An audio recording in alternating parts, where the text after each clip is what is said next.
I feel like it's so controlling in our lives today and will just be worse that whoever controls the bots or whatever, they're going to control the election. It's not going to be really controlled by humans. For the first time in 28 months, we did a deep dive into swing voters' feelings about AI. Today, compared to 2023, familiarity is high. All but one of 11 Georgia Biden to Trump voters has used some form of AI. And as an example, 5 use ChatGPT at least once a week. 8 of the 11 view themselves as AI supporters, while 3 are opponents. We want to understand their hopes and worries about AI. Let's start with their hopes. I would love AI to handle all the tasks that I don't enjoy doing. Right? I'd love to have like a little robot or something in the house, clean, respond to errands, respond to emails, handle all the things that take up a lot of my time. In the future, I hope AI stays convenient and where it is. Okay. Where it is meaning what? Where in the state that it is now, I don't want it to overtake human interactions. Regulated, transparent, and controlled. I hope that AI is integrated into our everyday curriculum. That and only be used for good. Improves responses. Like it sometimes it hallucinates. So I want it to be more truthful. I would say that I hope it continues to automate tasks, make and do things quicker, such as research and things. Cures cancer. I would say I hope that it doesn't take over too many human jobs and replace humans. That it doesn't replace the need for humans. I hope it doesn't make people more dumber because it would be doing all the work for them. And here are their worries about AI. I'm worried it'll take over the world, it'll kill jobs. The list is endless. Will take over the need for human intelligence and emotions. Will take away jobs from humans. That it will cause issues with, say, the financial markets. Say an AI-based trading bot or what have you rates something as a buy or a sell and just starts going crazy selling stuff and dropping the price and bringing the market down. Take over the world. Like it'll just shut down, like it'll just stop working altogether. That's what I'm worried about. Gonna overtake human thinking. I worry about AI becoming overly sentient, and that's problematic. Decreasing social interactions. Destroy humanity. I worry AI will take human, like take in place of humans. We discussed a variety of common concerns about AI. One unanimous concern was that AI personas will replace human friends for some people. If it's giving them the illusion that it's a real person, I think it can be dangerous because, again, if you're connected to something that's online and virtual, when you go out into the real world, it's going to affect your ability to communicate or basically maybe form real connections, with the people, outside in the everyday world. Well, I know a lot of people that are lonely, they want companionship. And I think they'll use the AI bots for companionship, but I don't think that would be a good idea. Only because some people's personalities, they get kind of cuckoo for Cocoa Puffs, excuse my expression, when they have those bots and they'll have it doing other stuff that they shouldn't be doing. So I think that would be my biggest concern, that they would be using it for other purposes. I just think that the more that you use it, the more it learns you, and you feel like it's a familiar, like this There was a movie about a relationship with AI years ago, and I think that you get that comfort level, especially when you start seeking, like I've seen people seek, mental health within AI. Um, you feel like it's a human because they communicate with you in human form. It's so human-like that some people will get that comfort, especially since COVID and everything has kind of gone to virtual. A lot of people are still at home. And they seek companionship, like Wakanda said. What's wrong with that, Jessica? It's not a person. Like it eliminates that human interaction. Like it's a machine. And let me push you a little bit. What's wrong with that? I guess it's just the need for socialization. It's not something that I would want my children doing and leaning for. I want them to have human interaction, human socialization with other people, like not a machine. Got it. Okay. Because I feel like the machine is more so going to tell them what they want to hear.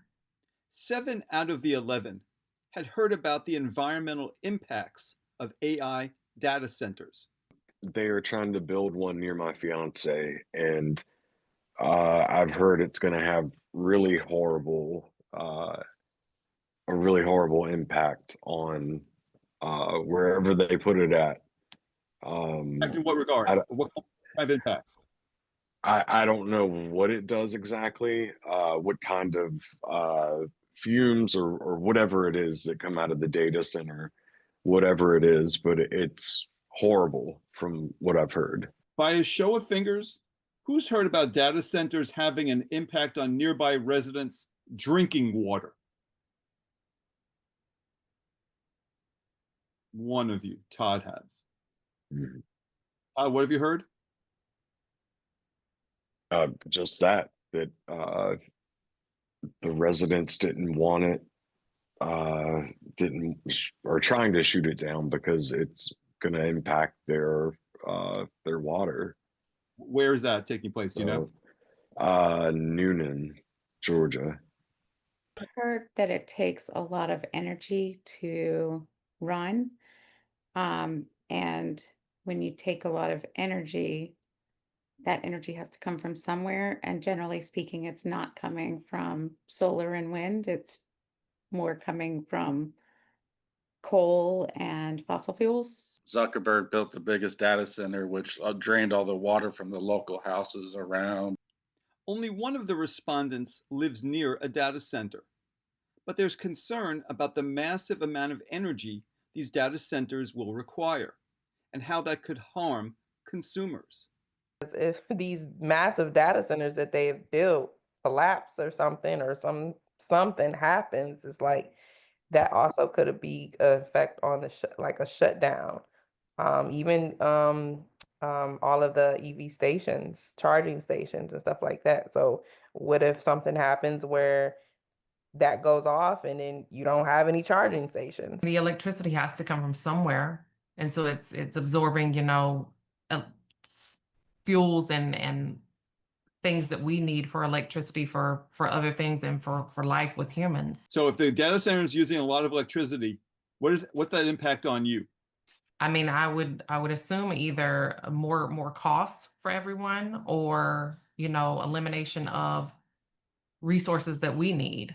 Well, my power bill is outrageous, and it's outrageous because the Georgia Public Commission, the people who run the regulations for utilities, approved 6 increases in rates in order to cover the cost of 2 nuclear reactors that I know of, and probably more. I'm guessing that that's what the other rate hikes were for.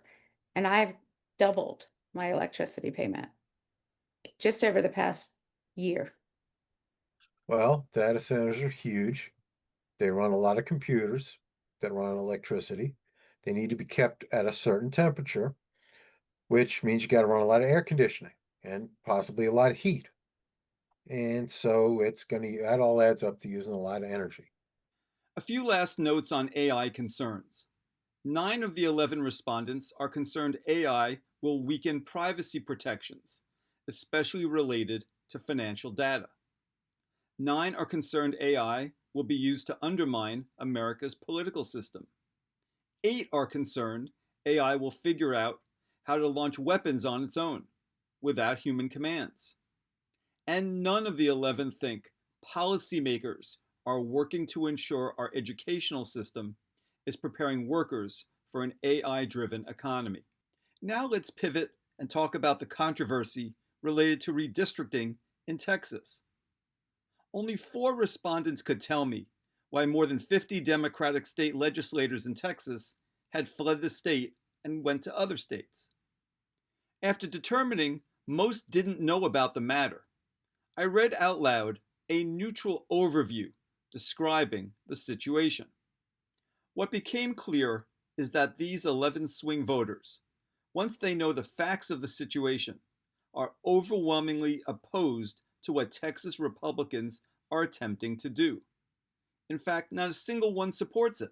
It's not based on anything concrete. It's just, hey, we want to do this. Every 10 years they do this. It's based on the census. It's based on where the population lived, where people have moved into and out of. And that's how they determine how many seats there are and how many districts there are. Okay? Doing this now and redrawing their districts, that's just they want to please Donald Trump. He wants it now. He wants it his way. There's a proper way to do things, and he doesn't follow. And Trump is not, kind of controlling basically, how he wants things to go. It's not. There's no balance of power. That's just not how things operate. And then it'll be a domino effect with states doing the same thing. I think once it's done every 5 years, then it'll start. Some state will push it to 2 years, and some state will push it to a year. It's going to become more and more ridiculous. You have to have a boundary there to control the egos. I would say, what's the purpose of having laws and constitutions and protocols if they're not going to be followed? Once they were told about it, all 11 oppose a lawsuit brought by the Texas Attorney General to have some of those Democrats removed from office. 10 of the 11 swing voters think the Democratic legislators who left the state are doing the right thing. You have to have a drastic countermeasure for drastic actions like they're pulling. I think they're doing what their constituents voted them into office for. I think that would be something that if they are Democrats, then Democrats would probably want that to happen. I think it's rare that you see that these days, that people that you vote for do what you want them to do. There was a considerable lack of familiarity with the MAHA, or Make America Healthy Again, movement. 2 approve of it, 1 disapproves, and the other 8 don't know enough to have an opinion. As for HHS Secretary RFK Jr., 3 approve of his job performance, 4 disapprove, and 4 don't know enough to have an opinion. Those who approve of his job performance said this.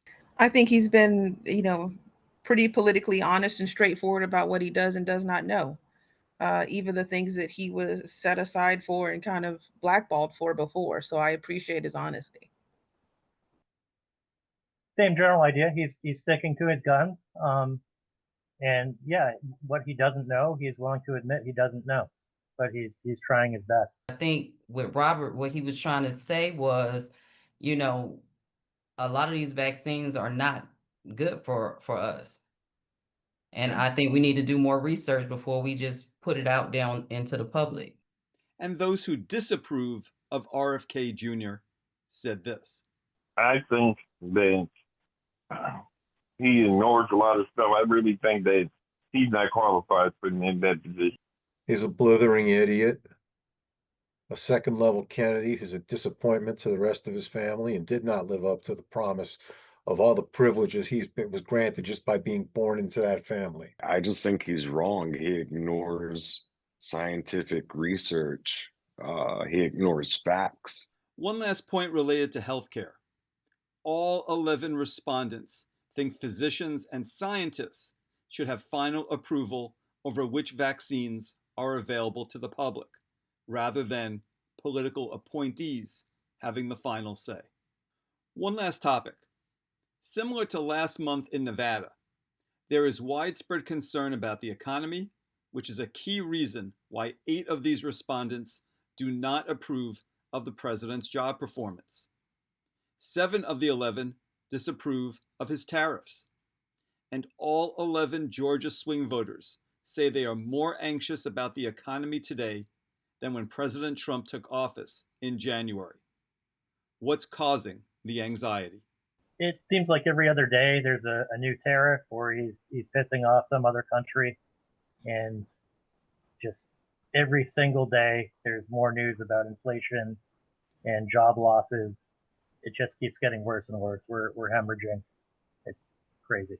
It's unpredictable. I mean, the real estate, obviously, corporations buying out, houses, and then, tariffs, which raises the price of goods.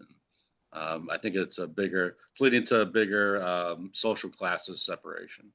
Yeah, it's more just the overall economy in its totality. So with inflation, I mean, with everything, the car industry, real estate, everything has just gone up astronomically. So that kind of settles me. I'm not sure what the plan is, again, because he wakes up one day and there's tariffs, and then there's not going to be tariffs, and it's just like it's affecting the markets. And I guess an anthropological term would be we're in a liminal phase, which is always the most volatile place. The cost of living is ridiculous, and it's not slowing down. It shows no signs of getting better.